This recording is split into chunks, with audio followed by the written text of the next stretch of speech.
with Chad Dinenna, co-founder of Nixon Watches, industry figurehead and father. Thanks for having us, Chad. All good. First question.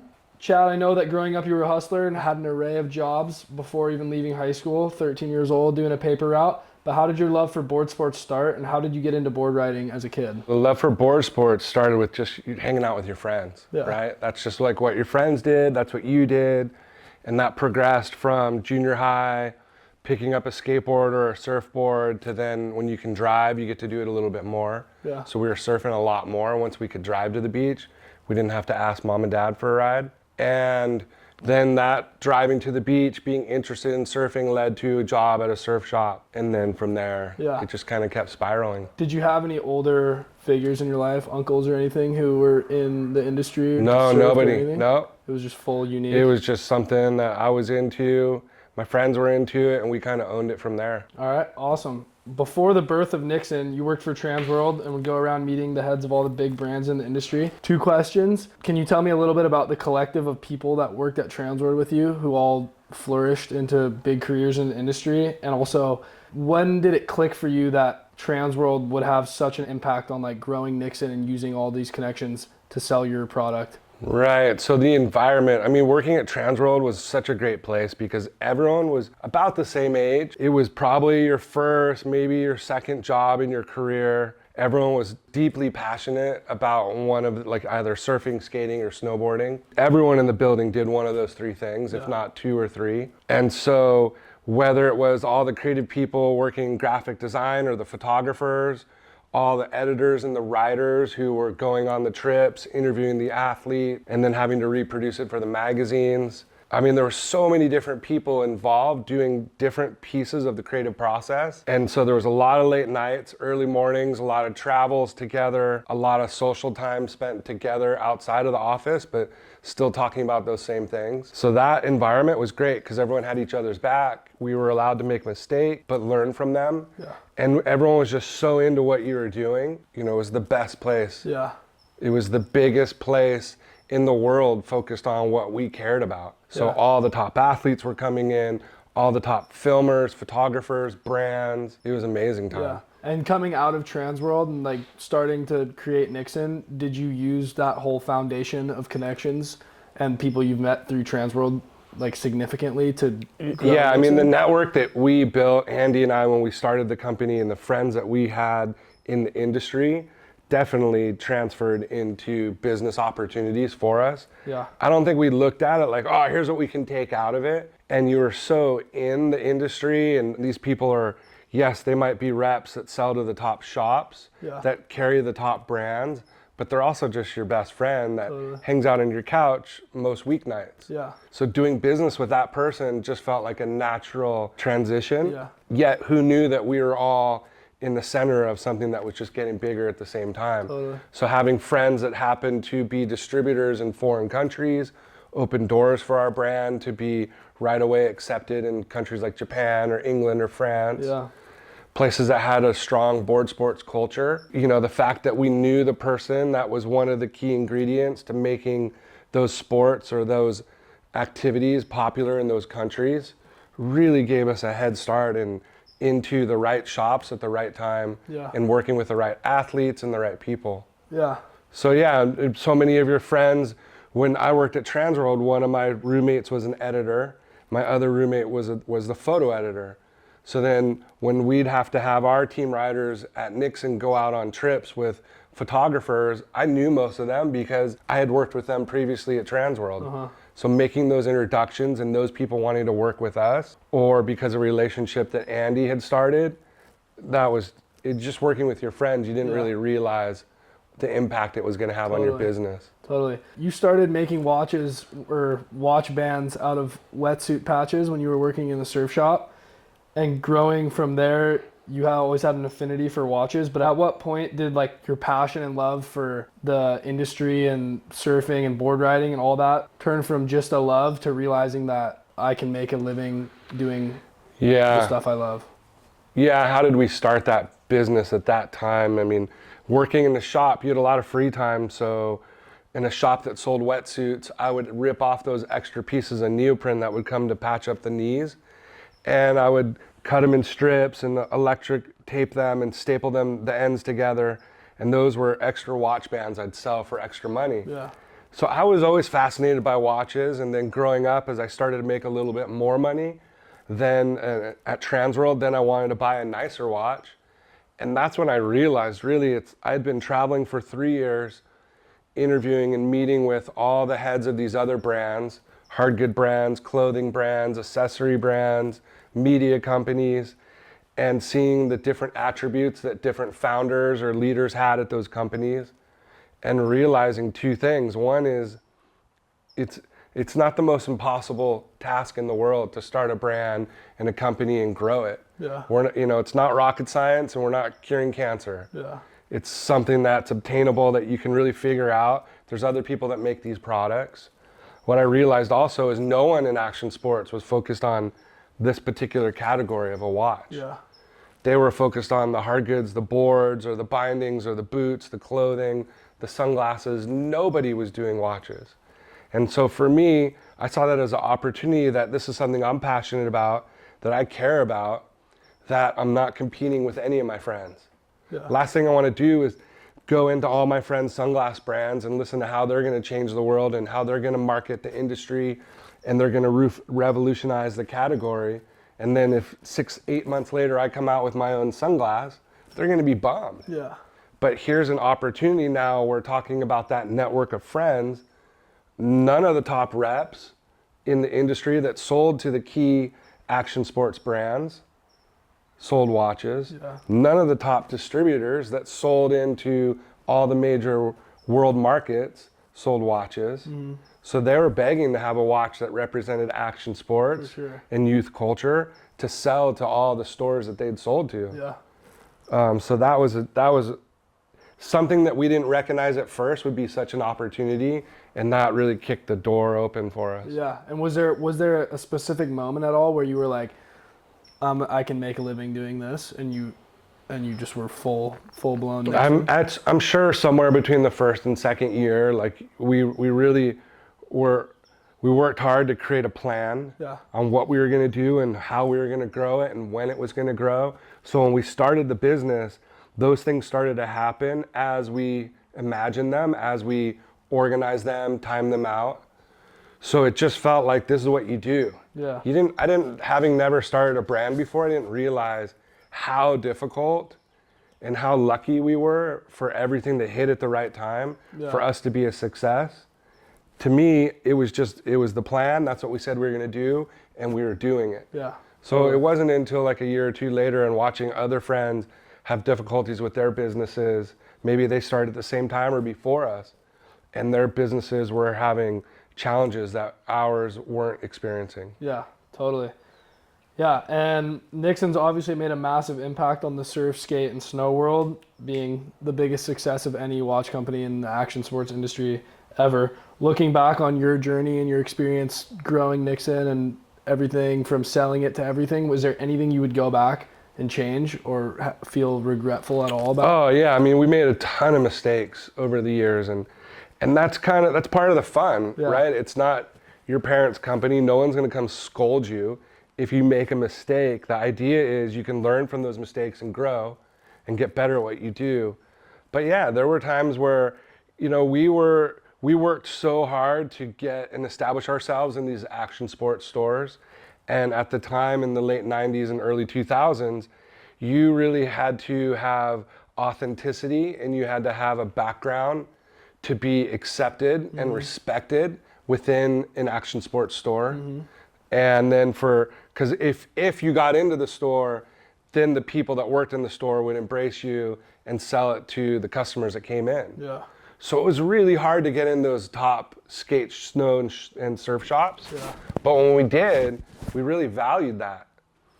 And unfortunately, as other brands were coming up, they were focused on selling directly online. And I thought that was a cop-out because you're selling directly online because your product's not good enough, your brand's not good enough to get you into the shop that I worked so hard to get into. So I discounted their approach. For sure. You can't sell it in the store that I'm in. Yeah. You can't be in this level of retail that's respected and highly regarded for the top brands globally.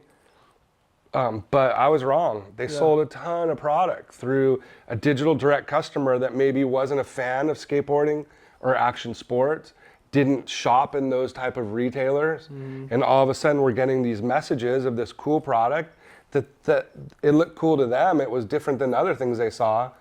They weren't even seeing us. Yeah.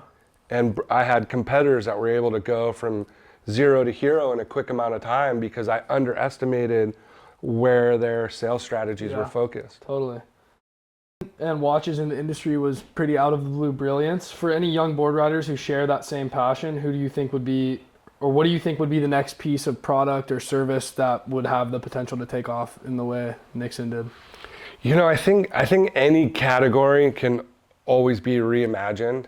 I think what the retailers and what the customers appreciate is innovation, and they also appreciate the underdog, something that they can connect to, and it's, you know, it's coming from a real place, an organic place that other people can either relate to as far as the founders or relate to as far as the product and what it's communicating or representing. So I've seen where I've thought like, oh, there couldn't possibly be another shoe company, or there couldn't possibly be another skateboard brand. Yeah. They come up all the time. Yeah. And if the founders are focused and they have done their homework and they have a method to the madness, and they continue to be consistent with how they apply that to the market, and it's a product that other people want to support, there'll always be room for new brands. Yeah, totally. I have a lot of friends and family who work and have worked in the industry that I look up to, and as a huge part of the industry, what advice would you give to the younger generation of guys and girls who want to be a part of the industry? Would you encourage your kids to be a part of it, or is it too fickle nowadays and too hard to be one of those breakthroughs? I think first and foremost, you just have to have a natural passion for it, and that's a good starting point. So for anyone that has a passion for that, and that's somewhere that they want to pursue within action sports and being in the industry, I mean, you could be in finance, you could be in product development, you could be in marketing or IT, all those different facets of jobs all still live within sport, action sport, fashion. So what I think one of the things that people overthink so many times is, where do you want to work? People are so focused on getting a job, they don't think enough about where they want to work. And especially for people coming out of school, I think a lot of experiences people had when they're transitioning from high school to college is you made a list of different colleges you wanted to go to, potentially. You went and visited them, and then if you were into them, you'd apply to them, and then you'd make a selection. Yeah. And I don't see why picking a job or working somewhere needs to be any different. Yeah. I recommend make a list of the brands that you think would be cool to work at or interested or have a future, or it's a category that you think has a really big potential. And then look at who those brands are, and then how can you get in there? Many brands, they'll give you tours if you ask, if you reach out to them. Yeah. Or do you know someone that works there? Do you know someone that does business with them? And finding that network and finding a way to then go into these businesses and walk around like you're touring them like a college. Yeah. You pick up a lot. You see, are people stoked working there? You see their workstations. You see if they're stressed. You see if they're happy. Yeah. Does the environment, is it full of light and good energy? Totally. Is it dark and are people not enjoying themselves? Yeah. Like, you can pick up a lot without even asking a question. Yeah. So to have those opportunities to then go through and tour your top 5 or 6 different businesses and recognize that, hey, you might have gone to school for economics, but there's an opportunity in this business that you really like that might not be in economics, it might be in sales. Yeah. But that's your foot in the door to that business. And then as people get to know you, understand your work ethic, understand your drive, then, other opportunities. Yeah. Maybe that person in finance is going to pick on that person in sales to come to their department to do something that's bigger. Yeah. And now where I've seen people come into businesses working in the warehouse or working in customer service, now they're leading IT or wholesale sales or international sales. Totally.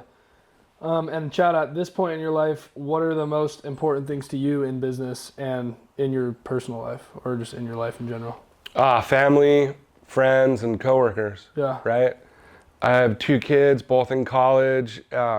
love them, fun, amazing opportunities and things we get to do together. In my business, the opportunity to work with my friends and meet new people through those opportunities have been great. So now with where we're at as a business and where we're at in life, it's just helping other people hit their next level, giving them the opportunity to make mistakes and learn from those mistakes the same way I did.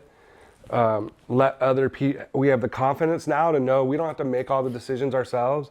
We can empower other people to make decisions and help guide them instead of on maybe being more how they can be successful with their decisions instead of telling them what to do and forcing their hand and maybe something that they don't support. Yeah, that's awesome. I love that. And then just going off that family, like helping build people up kind of thing, I have a story from my uncle Kevin Brady, who worked for Nixon for around 6 years in the early 2000s. He told me about how after the company was sold, everyone was sat down one at a time and thanked deeply and given a bonus from the sale. At the time, he already had his 2 weeks in, and he was low level, just answering phones, but he was part of the team, and he felt deep appreciation for being sat down and given a bonus, but just for the time and the care to do that for everyone. How has generosity and running Nixon like a family helped the growth and the success of your company, as well as the relationships and bonds in your life? I don't know if it can necessarily be categorized as generosity as much as like, don't be a dick. Yeah. Just be cool to people. Like, treat people the way you want to get treated. Mm-hmm. If I'm expecting someone to work long hours and work hard and spend more time at the office space than with their family members, I have to be able to support them, whether it's through their pay or through their personal interests or things that they're trying to accomplish in life. And I think when people see that you're invested in them, they want to work twice as hard. Yeah. And so if I can have their back, they'll have my back, and I think that just makes a better team. Yeah. Was that something you just naturally had as starting your business, or did you learn that from Transworld or any other jobs you had growing up? Did you have a boss that expressed that same behavior? No, I think if I look back on the Transworld times, it's collaborative. Like, one writer could not make a magazine. Yeah. One photographer cannot tell a story. Yeah. It takes all those people working together. So many different hands go into telling a story, whether it's producing a story on a website, a magazine, or producing a product and selling it in a store. Yeah. It takes a group effort. Yeah. So you want to enjoy what you do. So you need to make sure that everyone's on the same page, clear communication, clear expectations, and then people can enjoy the task in front of them instead of it being a burden where they're just concerned about checking the boxes. They can be excited and try some different things that might actually change the way things get done. Yeah, totally. That's kind of most of my questions. Last one, maybe, from working at Transworld to Nixon to everything, you've been all around the world on countless trips. You have any insane trip stories? Travel stories. One that stands out was surf sales meeting in Costa Rica. The waves were pretty small, and there had just been a rain. We had a lot of Suzuki Samurais, like really small, compact 4x. Yeah. So we took one out for a spin, like 2 or 3 of us, and just having fun out in the dirt roads, and rolled the vehicle completely. Nobody got hurt. So that was, one and done type of experience. That was pretty good. But just a lot of great surfing and snowboarding all over the world with some of the top athletes from Fiji and Costa Rica to snowboarding in Switzerland or the Italian Alps. I've had super fun time doing it and continue to. Yeah, that's awesome. Well, thank you so much, Chad. No worries. Thanks for coming. I hope the class got something out of it. And good luck out there. Thank you. Thank you.